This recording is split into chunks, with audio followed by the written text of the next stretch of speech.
Today on This Week in Health IT. If I'm a listener to this podcast and I'm thinking about, hey, am I vulnerable to a nation state sort of attack? I would think long and hard about what about my institution would be desirable from a nation state hacker. If you are aware and are promoting that you are world class, the reality is cyber criminal gangs and nation state activities, because of the IP desirability of that research, you're vulnerable.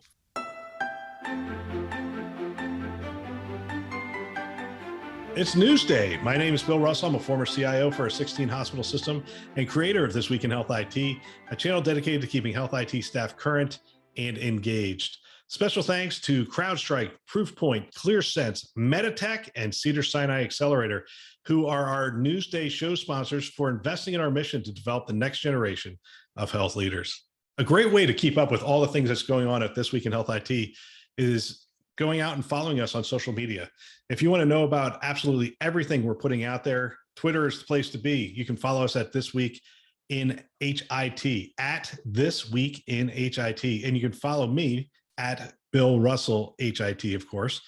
And we're having great conversations happening over on LinkedIn as well. You can find us at This Week in Health IT. We are touching on the highlights of all the great stuff we're releasing. If you want to talk with me, we can connect on my personal LinkedIn as well, at Bill J. Russell. I love having conversations with you and sharing perspectives. And sometimes I even get to share your thoughts on the podcast. If you are more of a watcher than a listener, you can go over to YouTube. We post all of our shows there except Today in Health IT, which is audio only, of course. All right, it's Newsday. And today we are joined by Ryan Witt, Industry Solution and Strategy Leader for Proofpoint. Ryan, welcome back to the show. Hey, good to be here. Thanks a lot, Bill. This is actually your first Newsday show. We've done a couple of things talking about various cybersecurity things and whatnot in the past. So since this is your first Newsday, let's give people a little background. Tell us a little bit about Proofpoint and what you do there. Sure. Proofpoint's all about protecting people from cyber attacks and how they work. It's very clear whether you want to look at our data or a whole range of third-party data. I think the World Economic Forum put a report out this morning that said almost all, when I say almost all, like 90% plus cyber attacks are targeted on a person or a member of staff or a job function. And they're trying to unwittingly get that person to participate in their cyber criminal activities. So we're not talking about network-based attacks anymore, although those do happen, or medical device attacks, those do happen. It's all about protecting people and how they work.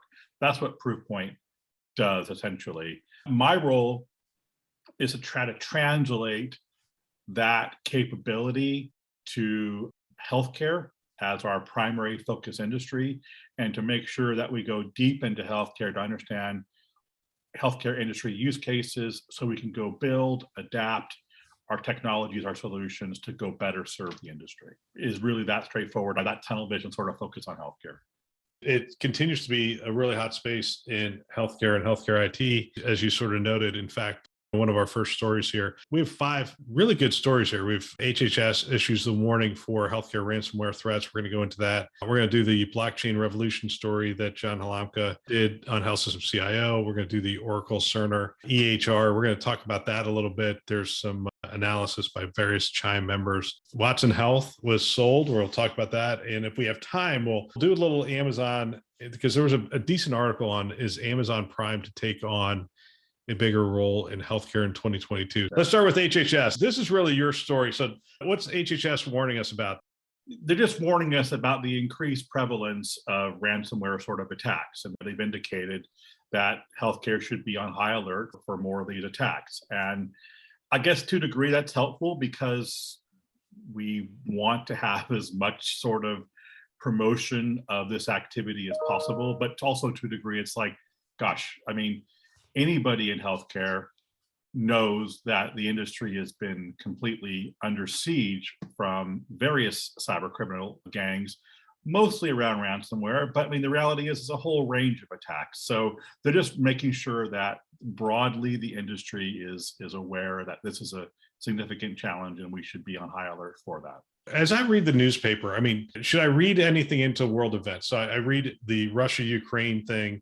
I read North Korea firing missiles. I read China sort of saber rattling and testing the United States. Does any of that sort of precede anything that's going to go on in the cybersecurity space, or is it less nation state and more crime family kind of things?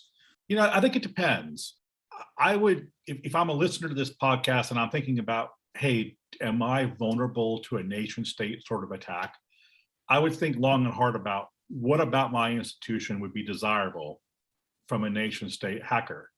And I remember having this conversation not that long ago with a academic healthcare institution who had very specific research in genomics, a field, a portion of genomics that they happened to excel. And they were very proud about all the work they were doing in this particular area. And I tried to make them aware, like, hey, if you are aware and are promoting that you are world class in this one, although very, very niche, but very specific sort of endeavor, the reality is cyber criminal gangs and nation state activities, because of the IP desirability of that research, you're vulnerable. And lo and behold, when we analyzed their health system or their academic health system, a significant proportion, like exponentially higher, of all their attacks were going into a very small portion of this institution. And it was largely into this area where they were doing this research. So back to your question, for a world event and nation state actors, if you have something about what you're doing that you think is valuable, like from an IP standpoint, clinical research standpoint, the bad guys have probably figured that out and you are a target. Yeah, so you're painting this picture that these people are smart. They do their research. They read the same kind of journals we do. They might even listen to this show and hear somebody talk about the really great research they're doing and that kind of stuff. And that informs their strategy as they start to attack these health systems. Yes, the short answer is yes. Do you remember, I think it was like in 2008, it was at, I think, the Black Hat cybersecurity conference in Las Vegas. And we had one of the famous sort of hackers, Barnaby Jack, get on stage and demonstrate how he could hack an infusion pump. Like, he went through the process of how do you hack an infusion pump. And it got a lot of publicity, got a lot of notoriety, and it made people like really, really nervous. Like, wow, you can actually launch an attack on a person by taking over this sort of a medical device, other medical devices too. And the reality is, for Barnaby Jack to do that, a tremendous amount of knowledge for him to go through the steps, a lot of understanding about how microwave technology works, how communication technology works, how the device works. And yes, he could do it, and those devices were vulnerable then and they're vulnerable now. But that's exponentially more difficult to do than it is to put together a compelling email to get you to possibly a unsuspecting recipient of an email to interact with some malware, right? And I can train somebody to go surf LinkedIn or Facebook or Twitter, gather some basic reconnaissance, have some basic or template emails already built out, and educate that person to go create a very compelling email. And I just need to be right a couple of times, and then I'm into your health system. That is so much easier. So yes, think about it in terms of the level of expertise and attention to detail they were putting into how to go hack that infusion pump. They're still doing that. They just shifted their priorities, and priorities are all around social engineering. So Ryan, let me ask you this. We're doing a webinar. We were trying to get security people to come on and do the webinar, clients, essentially health system providers. And we ran into a bunch of roadblocks. They don't want to get out there and talk about their posture or stories or those kinds of things. Do you think that's going to be the norm? I mean, I would assume that's like the military commanders getting up there and saying, hey, here's where all of our stuff's deployed, and here's the types of weapons we have and that kind of stuff. I assume consultants are telling CISOs to not really talk about security in public forum. We're seeing more and more of that. You could just go onto LinkedIn and see examples of that. So people who you have been connected to or want to connect to, their names are somewhat hidden. Like maybe they're using their first name and a last initial, or their job titles are now been removed, etc. So yeah, this is kind of like, and this is one of the things I was talking about with this academic healthcare institution. At one end of the spectrum, you want to promote your activity because you want to get more funding, you want to be desirable from a possible, student applicant sort of standpoint, et cetera. And so you want to raise your profile, but the moment you raise your profile, you're also putting a cyber target on your back. So yes, I think if you're in, you got to determine like how you want to weigh that up. And if you're in cybersecurity squarely, your risk tolerance is going to be say, hey, I'm going to weigh against doing some of these things. Yeah, last security question. I saw this article, and I'm just hitting you up on this because this is more in your field than my field. You may not have heard this, but they're telling Olympic athletes not to bring their phones to the Olympics for fear of having their identity stolen or something to that effect. Have you heard that? Have you heard that story? I saw the headlines. I didn't really get into the detail, but yeah, I mean, these are people who those identities are highly desirable and worth a lot of money on the black market. So these things don't surprise me at all. Now, how do you handle that? I mean, of course they're going to bring the phones, right? If I'm an Olympic athlete, I'm thinking, okay, I'm going to go halfway around the world and you don't want me to bring my phone. I guess, I don't know. This is where we start to act like criminals and we bring burner phones with us to these places. I don't know. Right. I have no idea. All right. Which way do you want to go? You want to talk blockchain, Oracle, Watson? Where do you want to go next? Let's go blockchain. We're on cybersecurity. Let's go a little bit more. We can pivot to other places. Yeah, so the blockchain story is interesting. It's in Health System CIO. Highly recommended. Really well researched. John Halamka and Paul Serrato. Paul is a senior research analyst for the Mayo Clinic platform. If you're not familiar with him, he co-writes a lot of stuff with John. They talk about this. We expected a blockchain revolution. In fact, he starts the story with, simply put, blockchain holds the potential to revolutionize healthcare. And that was in Forbes magazine, which is, of course, to be trusted in all cases. In theory, the technology could enhance security controls around the health record access. But to understand those potential benefits, it helps to understand the basics of the technology. And then it goes into the basics of the technology and how it works. It's a distributed ledger. It's not a database that collects all the data. It's a distributed ledger that stores things in blocks. It's immutable so that you can trust the transactions that are going on in that kind of environment. And cryptocurrency has been running on this for a while. You see finance and that kind of stuff. In healthcare, not as many things have been done on top of this. In the UK, 2 hospitals used it to track the temperature-sensitive COVID-19 vaccines. It is interesting. The distributed nature of it's interesting. The immutable records interesting, but it hasn't really taken off in healthcare. They go on to talk about this, but does this surprise you at all that it hasn't taken off in healthcare? I have a lot of thoughts about this one. But to your question, no, this doesn't surprise me at all. And when I think about that question, when I think about blockchain, I think about the promise of that capability, and we should be excited by it, okay? So as you've already alluded to, the whole cryptocurrency, cryptocurrency is being pummeled right now in the market. So maybe it's not a great example. Yeah, at this very minute, it's down so far, it's hard to even imagine. It's a bad day. It's a bad day. But that being said, the whole cryptocurrency as a model works. Forget about the actual whatever the coin is. The model is based around blockchain, about this idea that all parties can agree that the parameters for the transaction have been met, and therefore we can proceed, right? That is essentially what at a very rudimentary level, that's what blockchain allows to happen.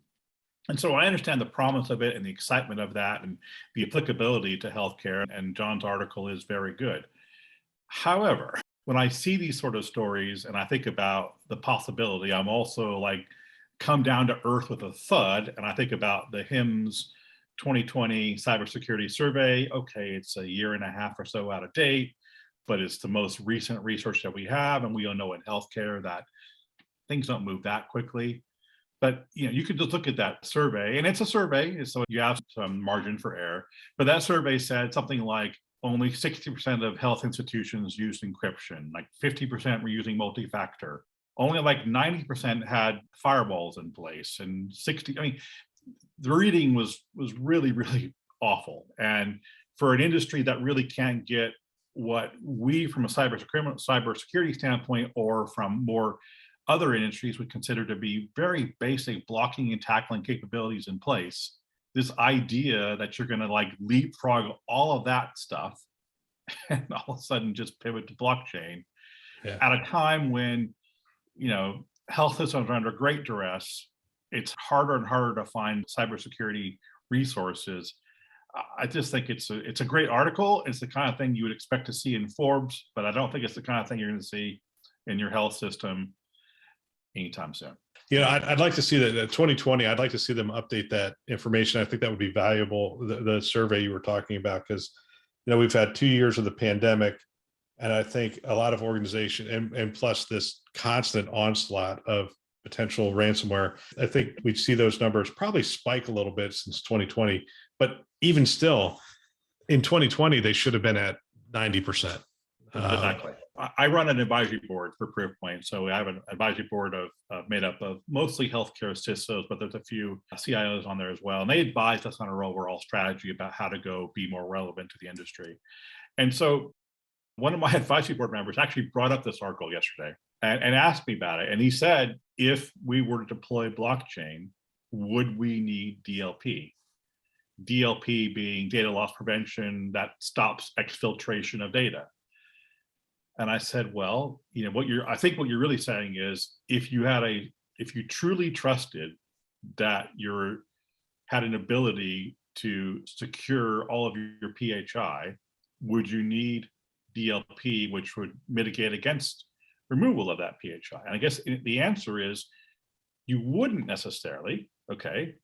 Because if you truly trusted that capability, whether it's blockchain or any other capability, you wouldn't then need that safeguard. But the reality is, how much can you truly trust that a technology is going to solve for all of your PHI vulnerabilities? And I don't think you can. And so that's why DLP and other solutions exist to offer another layer of protection. Yeah, it's interesting when I look at this. So again, my interaction with blockchain has not been that extensive. So my experience in a lot of different areas as a CIO for a health system was pretty extensive, but not in this area. But my understanding is there are some transaction speed issues, scalability issues, if you will, around it. There's also a lot of different databases and trust architectures that exist within healthcare, and there's no financial incentive to move us, which is probably the biggest barrier, right? We rarely do anything. People are negative on meaningful use, but if we had done meaningful use, we'd still have paper records in a majority of the hospitals. So we require incentives to move, and even regardless of the potential that this displays, we're not going to move there until there's a compelling use case. Unfortunately, even the compelling use case may not take us there. It will probably take some sort of financial benefit. And so it'll be a third party that creates something on top of a blockchain technology that reduces the transaction costs within a health system, increases efficiency in some way, reduces our cost of managing records. And when you do that at scale, you're talking about millions and millions of dollars. That's when people will take notice, I think, regardless of how good the technology is. It's interesting. We're doing all this stuff in TEFCA and other ways to try to break open the medical record and have it shared with the patient and empower the patient as part of 21st century cures. This framework, this technology, actually, from where I sit, looks like it would work pretty effectively as an underlying structure for this. But again, we're building out TEFCA, and we're using the Sequoia project and others to build out this framework. By the time that's all built out, it won't matter what this technology can or cannot do. I guess the Sequoia project could use blockchain in some facet of what they're doing. I have no idea. I agree with you. I mean, there needs to be some sort of incentive or penalty. I think I prefer the incentive to allow disruption to occur. I guess my only little caveat to all that is, and thinking about that word disruption, and certainly in relation to the other stories we're going to talk about, I mean, disruption is happening to healthcare all over the place. And so they might be forced to move more quickly than they would like to as an industry, or we might be forced to move more quickly as an industry than we like to. But I suspect that disruption is going to happen in clinical care and care delivery and other areas before it kind of hits blockchain. Let's hit one of the big tech stories. Oracle buys Cerner. Now, we've talked about this on the show before, just what does Oracle need to do? But my gosh, I'm reading this article in Healthcare IT News. Can Oracle make Cerner's EHR sing? CIOs and analysts chime in. And listen to these promises. This is where big tech, because the other story we're going to cover is IBM Watson being sold. And it almost is like they're following the same playbook. Listen to these things. In announcing the deal, Larry Ellison, Oracle's co-founder, chairman, and CTO, said it would provide our overworked medical professionals with a new generation of easier to use digital tools that enable access to information via hands-free voice interface to secure cloud applications. So that's Larry Ellison's promise. It goes on. The company pledged zero unplanned downtime in the medical environment for Cerner customers, said Mike Cecilia, Oracle's executive VP of vertical industries, said its autonomous database, low-code development tools, and voice digital assistant user interface will enable us to rapidly modernize Cerner systems and move them to our Gen 2 cloud.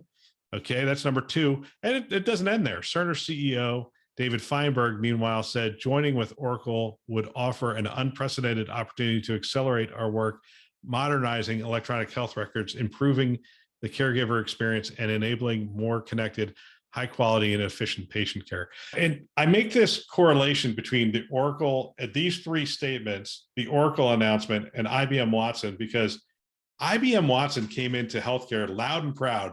We are going to solve your problems. Mm-hmm. We are here. We are the savior. And it looks like Oracle's doing the same thing. Yeah, I mean, yes, they are. I think what will be interesting with Oracle is, and I'm not sure when we will get there, but I think we're not far away from what I call the EMR 2.0 marketplace. I mean, all those initial EMRs will be ripe for churn or upgrades at, I think, relatively between now and 2025, that sort of timeline. Yeah. And so there will be an opportunity for those who are considering the change to look at other options. And so if you are an Epic House and you want to look at what this new promise might bring, then you at least have a chance to have that a meaningful sort of discussion, okay? POC or however you want to, entertain that sort of dialogue. And so I think there will be a good opportunity for testing of these sort of promises. So I think that will be interesting. And I think if you are on the outside looking in at how those EMRs were deployed, you saw a lot of clinical prowess in those tools or those applications, but maybe they were not as always, there were a lot of head scratching in terms of some of the underlying technology to them. So can Oracle solve that in a way that healthcare cares about? I don't know, we'll see. So I think it's interesting. I'm also, and I'm not sure that they would call themselves in the EMR marketplace, but I'm kind of also keeping a little bit of eye on Salesforce. Because Salesforce they have a CRM tool. The CRM tool is not a million miles away from what an EMR does, a customer relation management tool versus an electronic medical record. They've been rolling in much more clinical capability of that tool. They show up at HIMSS with bigger and better booths every year and bigger and better stories every year and bigger and better case studies. And so I don't see them as necessarily an equivalent, but I see them as a disruptor in the same way I see Oracle as a disruptor. So I'm kind of curious when we get into this kind of full-fledged EMR 2.0 revolution, and then those health institutions are going to look at what are their options. I'm kind of curious how this will all work out.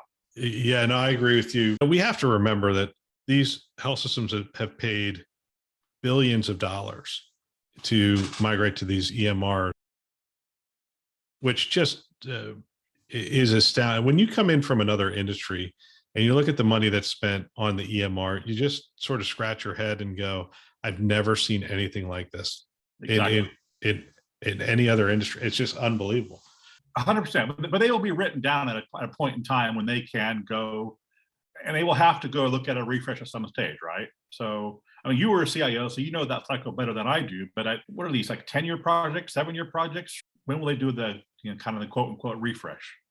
Yeah, well, I mean, yes, we had some of our hospitals running at least a decade old technology that we had no business running, and we had to do that upgrade. Now, hopefully people have gotten better with tech debt and realized the danger of tech debt, especially in a cyber aware world. You can't keep this really old technology around. You got to keep it updated.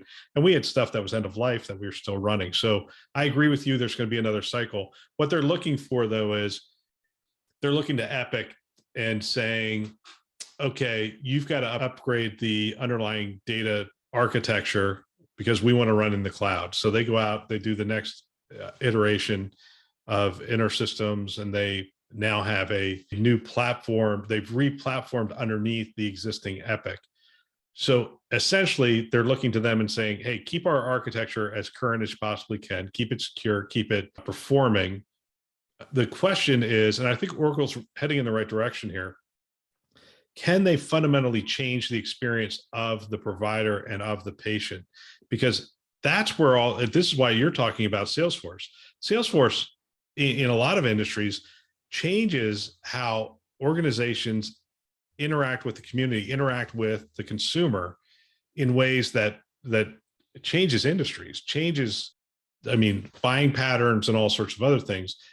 And that's the thing that's compelling. Can we do that in healthcare?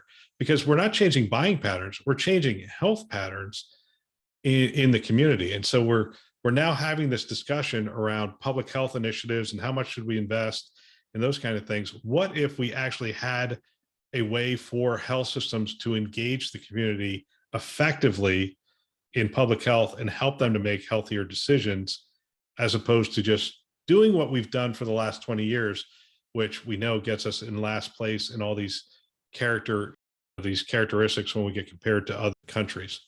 100% agree with you. You made a point that I wanted to kind of build upon. So the area where health systems want, say, Epic to make improvements is the exact area where Oracle and Salesforce are probably pretty strong. Right. So now, is that compelling enough to have this huge rip and replace and shift to these systems? I'm not saying that, but I think it's probably interesting enough to have a conversation about what could be possible. And once you have the conversation, once you are seriously evaluating an alternative, I mean, you don't know what happens there, right? Even the most loyal car buyer will flip to a different brand or.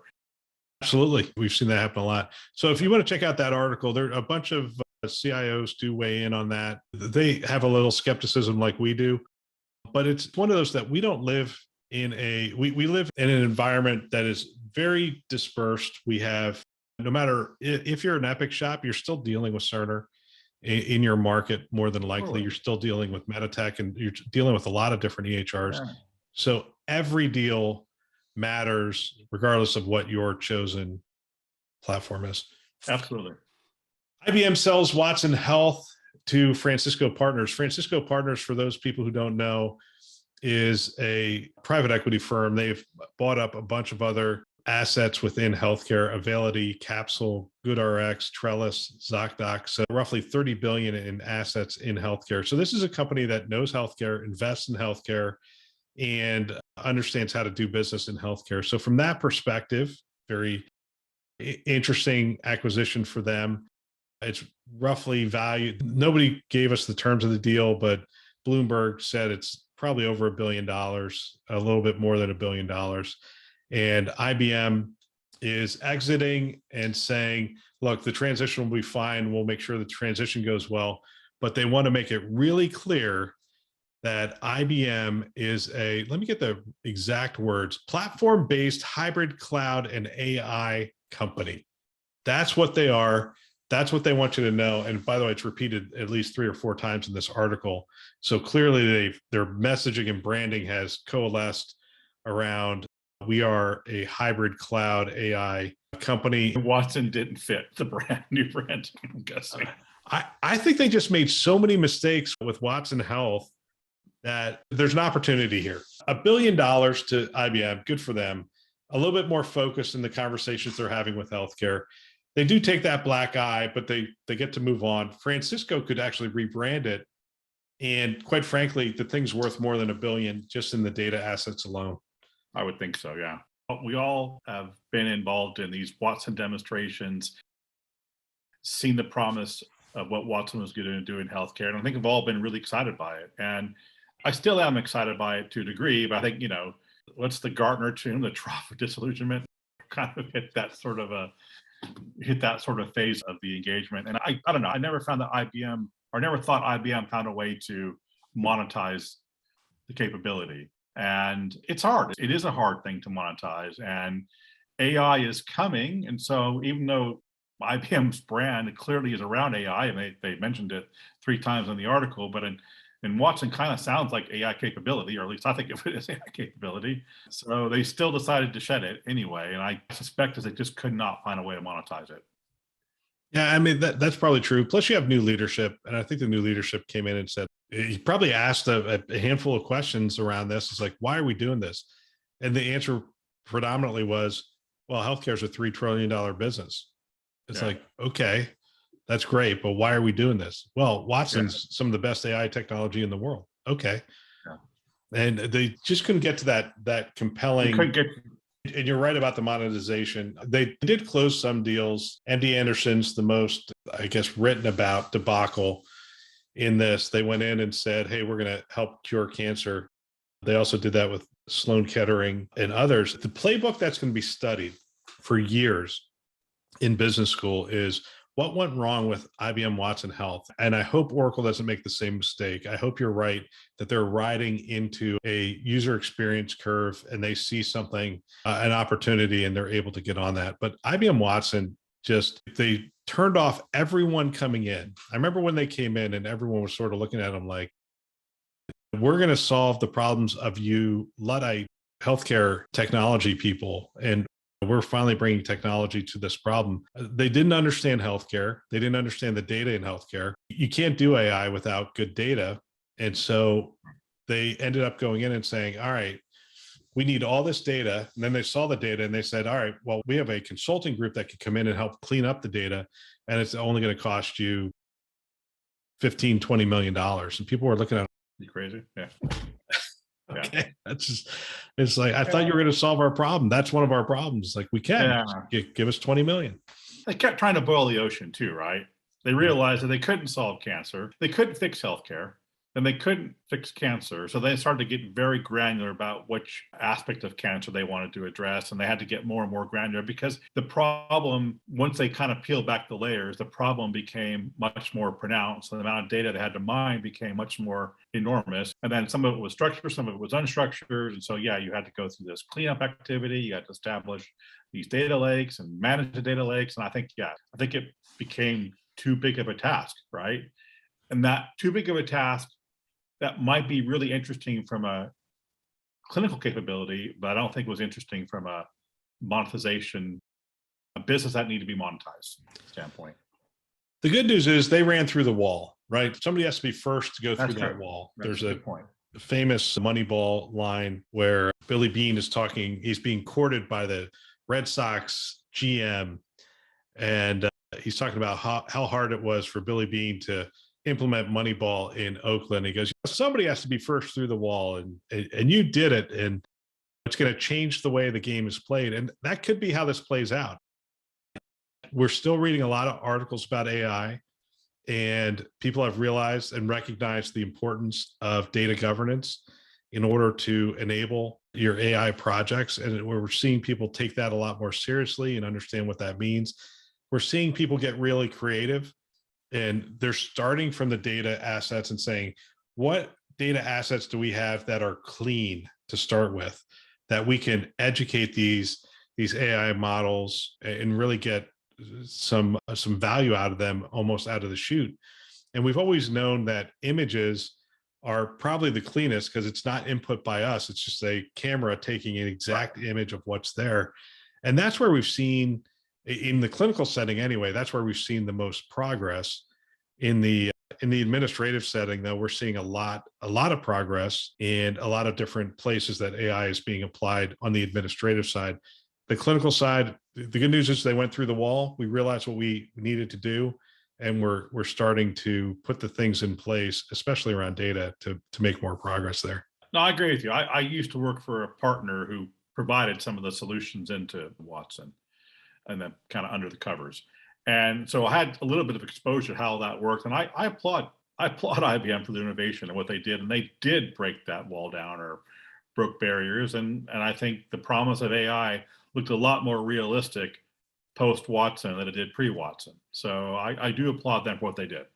Yep. All right. So Amazon, I'm not going to go into the article. We'll have a link to it in the show notes. People can look at it and go over there. What's your take on Amazon in healthcare? They're doing a lot of stuff. Yeah, I'm really worried for healthcare as an industry overall because of Amazon, but because of everybody else. It's also, it feels like the interlopers for a long time now have been in the stadium watching the game. They've been creeping down to the sidelines, and now they're entering the field of play, right? And it's great from a patient standpoint because we have greater choice, we have greater access, they're driving down some cost. But the healthcare revenue pie is not growing that much. It's probably pretty stagnant, I would guess. Yet there are so many more players that are trying to take a chunk of that revenue pie. And I just fear for the smaller health systems who just were reliant on these revenue streams, whether it was testing, whether it was flu shots, whether it was COVID shots, whether it was care visits, whether it was outpatient activity. This activity now going to Amazon and Walmart and Walgreens and CVS, and you can list a whole lot more. I'm worried about that for the industry overall. It's a level of disruption that I think has been needed and was coming. It's happened to other industries overall. We've seen this right across every sort of segment. Healthcare has always been a little bit immune, but it feels like those walls have been broken down. And it's one thing now about losing a flu shot, losing a COVID shot, losing a COVID test, losing a basic sort of outpatient service. But you look into like second cause effects. At what stage do new patients no longer value in the way maybe people who are our age that relationship with their care provider because they don't have necessarily a defined care provider. They use multiple different institutions or different outlets for their care. And so you have a much more transient sort of transaction, a much more transient relationship. And traditional healthcare as we know it, at a time when morale's down, revenues are down, operating margins which were already super thin, are even getting hit even more. I worry about this from the industry sort of standpoint. I understand the value of it from a patient standpoint. I agree with you. The large players have billions of dollars in investments in the bank, and they have dominant market shares in their various markets that they serve and those kind of things. So as you sort of pointed out, they're insulated. It is the smaller players who rely on every piece of revenue to sort of make it. And when an Amazon Care comes in and takes away a little bit of their pharmacy, or Amazon Pharmacy takes a little bit of their pharmacy away, and then Amazon Care takes a little bit of their primary care away, and they don't do this, but others are doing this. They come in and they take radiology away. They take away their profitable lines. They don't make money across the board. So when you start taking away the profitable things, you're going to have closures. You're going to have closures in rural markets. You're going to have closures in some of the challenging areas to deliver care today. And so I agree with you from that perspective. As I look at Amazon and others, Amazon specifically does not have Amazon has 15 strategies in healthcare. And I might be being kind there. It might be 30. They have 30 strategies in healthcare. They don't have an overarching strategy in healthcare. If someone thinks, oh, Amazon Healthcare has somebody at the helm going, hey, here's what we're designing and building, right, they're wrong. They're 15 entrepreneurial ventures that may talk to each other. They may not talk to each other. There's no indication that they do talk to each other, to be honest with you. I think they look at the assets they have going into a market and the needs that exist in that market, and they go, we can do that one. And they spin up a company. And now it happens to be a couple $1 billion company when they spin them up, but that's what they're doing. Microsoft, a little bit more focused. I always call them an arms dealer. They come alongside the existing players and they'll help all of them, even if they compete with each other, the same.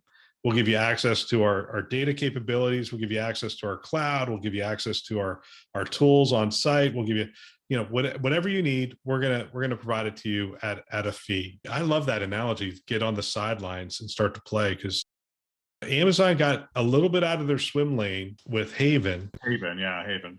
And got really close to the sideline. Microsoft never gets anywhere near that sideline.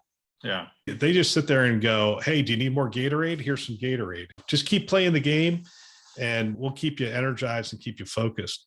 Yeah. I don't know if you saw what Mark Cuban's doing too, right? So he's also disruptors coming in, and okay, it's on the pharmaceutical delivery sort of side of the equation. But as you said, if you are these smaller health systems or these smaller providers, you are reliant on every sort of revenue stream you could possibly do. And you get someone like Cuban, big brand, big platform, making pretty strong assertions about his ability to deliver low cost drugs to the marketplace, meds to the marketplace. That's going to cause some problems. Yeah, it was interesting. 2 years ago, he got up on the health stage and essentially looked at everybody and said, you guys are some of the worst business people I've ever seen. He's just like, he goes, the cost of drug prices, he essentially broadcast, I'm coming after you. He told us 2 years ago he was going to do this. He did. And the way he goes, and I hope he's successful. The cost of drug pricing is one of those things that is hard for us to even understand. It's one of those factors, kind of like gas prices. People feel that pain directly. Like if you're reliant on drugs to help you because you need drugs in your life because you have a chronic condition or whatever, and you can reduce the price of those drugs. It's kind of like when you reduce the price of your gasoline. I mean, that makes a direct impact to your bottom line, and you feel that direct impact month in, month out. So I hope he's successful as well. I really do. It's interesting. My father-in-law, who's passed away, but he was in the donut hole. Before my parents started talking about this donut hole, I just thought they were literally talking about a donut hole, but it talks about the insurance coverage and paying their medications. And it just got earlier and earlier in the year that the medications weren't being covered for some of these people that needed that coverage. Yeah, definitely. Ryan, I want to thank you for your time. This was a fun conversation.